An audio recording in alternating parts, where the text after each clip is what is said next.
18.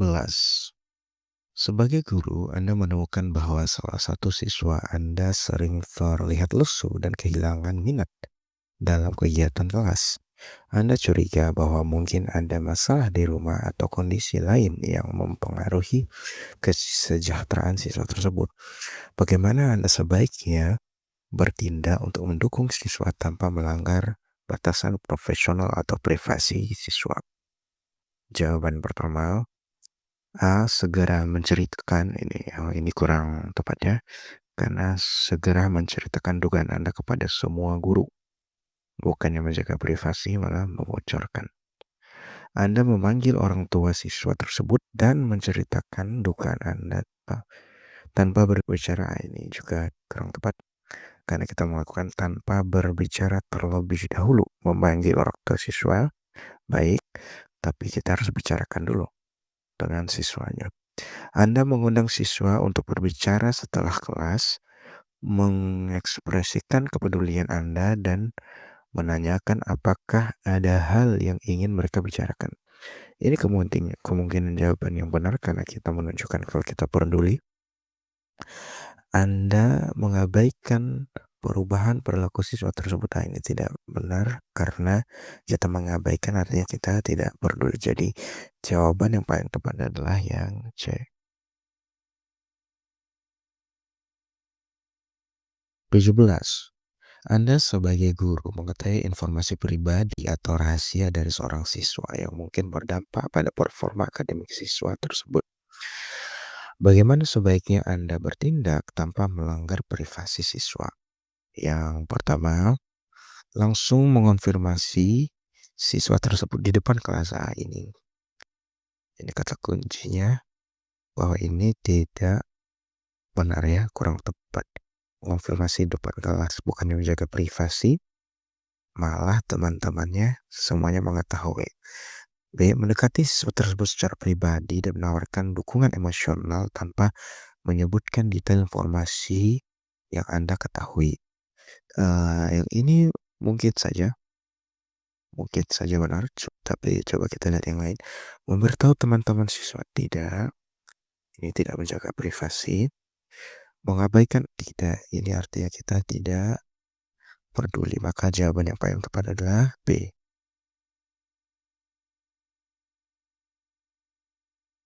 18.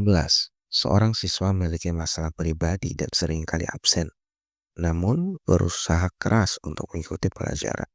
Di akhir semester, siswa ini berada di ambang batas antara mendapatkan nilai lulus dan tidak lulus. Bagaimana Anda sebagai guru harus mempertimbangkan situasi ini dalam memberikan nilai? Baik, sebelum kita menjawab, kita harus paham dulu konteksnya bahwa siswa ini memiliki masalah pribadi sehingga dia sering absen. Tapi kalau kita lihat dia berusaha keras. Nah, ini ya, ada kata berusaha keras untuk mengikuti pelajaran. Tapi di akhir semester nilainya di ambang batas. Jadi masih belum cukup untuk lulus, tapi tinggal sedikit lagi.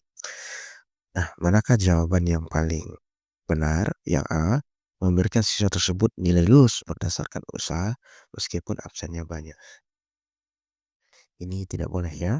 Ini kurang tepat karena mau bagaimanapun nilainya masih belum lulus.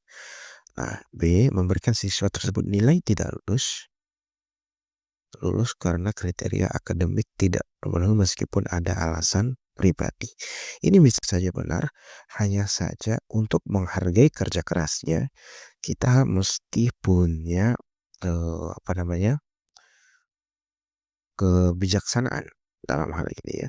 Kalau kita lihat jawaban yang lain, mengadakan ujian tambahan atau tugas tambahan khusus untuk siswa tersebut untuk memberi kesempatan menaikkan nilai. Ini bisa saja jawaban yang benar. Ini bentuk kebijaksanaan kita karena melihat siswa tersebut berusaha keras.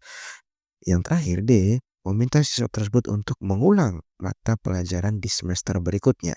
Ini artinya tidak lulus ya. Bapak Ibu, jadi jawaban yang paling tepat adalah C. Nah, 19.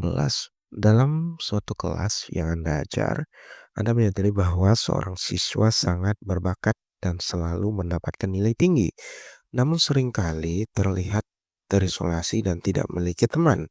Anda khawatir hal ini dapat berdampak pada kesejahteraan emosionalnya. Bagaimana Anda sebagai guru harus bertingkah dalam situasi ini? A. Mengabaikan situasi. Oh tidak, ini kurang tepat karena mengabaikan. Memberi saran kepada siswa tersebut untuk bergabung dengan klub atau kegiatan ekstrakurikuler untuk meningkatkan interaksi sosialnya.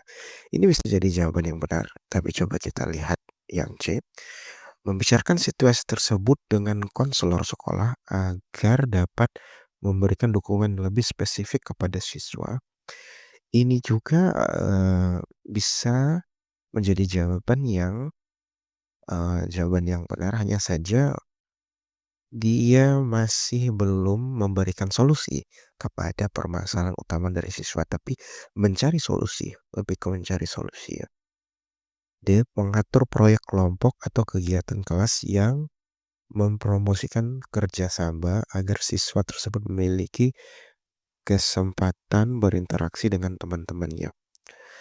Ada dua tadi ya, jawaban yang B yang mungkin saja benar, dan ada jawaban D yang mungkin saja benar. Kalau kita bandingkan keduanya, yang B memberikan saran kepada siswa tersebut untuk bergabung dengan klub. Ada kata bergabung dengan klub. Kalau siswa ini bergabung dengan klub, maka perkembangan selanjutnya kita tidak tahu. Kita tidak bisa memperhatikan bagaimana perkembangan interaksi daripada siswa itu terhadap teman-temannya. Lain halnya dengan jawaban D, yaitu mengatur proyek kelompok atau kegiatan kelas yang mempromosikan kerjasama. Di sini, kalau kita mengatur proyek kelas atau kelompok, artinya kita bisa memantau atau memperhatikan lebih jelas bagaimana komunikasi atau perkembangan komunikasi daripada siswa tersebut dengan teman-temannya. Jadi jawaban yang paling tepat adalah D. Ya. 20. Anda mendapati bahwa di kelas Anda terdapat sekelompok siswa yang selalu bekerja sama dalam setiap tugas dan ujian hingga mengakibatkan hasil pekerjaan mereka tampak mirip. Anda curiga mereka saling mencontek. Bagaimana Anda sebagai seorang guru harus mengatasi situasi ini?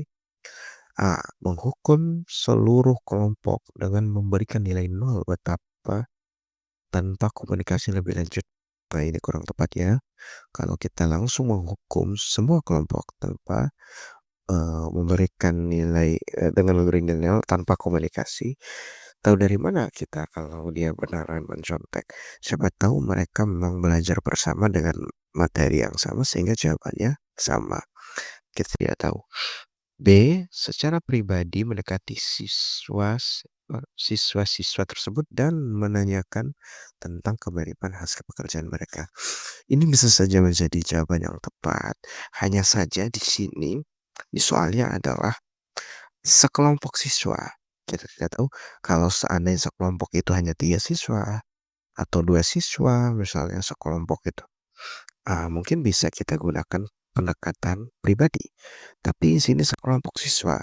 Mungkin saja sebagian besar dari siswa di kelas itu bisa 10 siswa, bisa 9 siswa. Maka jika kita melakukan pendekatan pribadi satu-satu, maka tidak akan efektif. Jadi ini kurang tepat.